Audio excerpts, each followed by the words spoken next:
Hi guys, and welcome back to my channel. In today's video I'm demonstrating this AMZCHEF slow masticating juicer. So if you'd like to know more, keep watching. This has a large chute for feeding, high juice yield. It's a very quiet, non-porous filter, easy to clean, 2 available speeds along with a reverse speed, optimized, compact design, very easy to use and put together.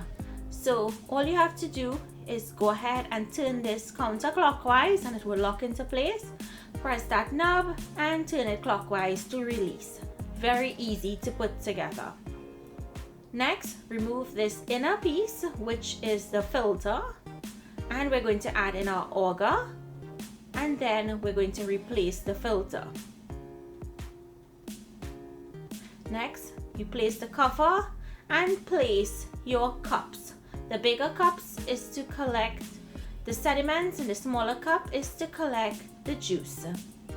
Fill your pieces of fruit, whatever you would like to use, and turn on your machine. You can use the temper to help you press down on the fruits.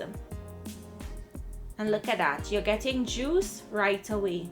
And the sediments or the pulp that was left over was nice and dry, so it has extracted as much of the juice as possible.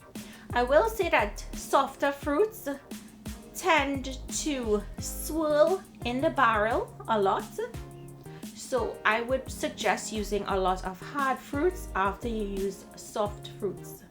So like after I did mangoes, I put in the apple and the carrots to help get as much juice out of this as possible. So I used apples, mangoes and carrots, and it gave me a really delicious and vibrant orange drink. So if you guys are interested in this product, I will leave it in the description box, the information, the link, click on that. And disassembly is really easy. You're going to press on that knob, turn it clockwise and remove it, and you just clean and pack it away once you're finished. Clean up and assembly, everything was super easy. This little attachment at the bottom prevents the juice from leaking out. So if you all are interested, please click on that link in the description box. All of the information will be there to purchase this amazing juicer. I hope you all enjoyed this quick video. Also try the juice recipe, it's very delicious. Thank you all so much for watching. Comment, let me know what you think, and I'll see you in my next video. Bye guys.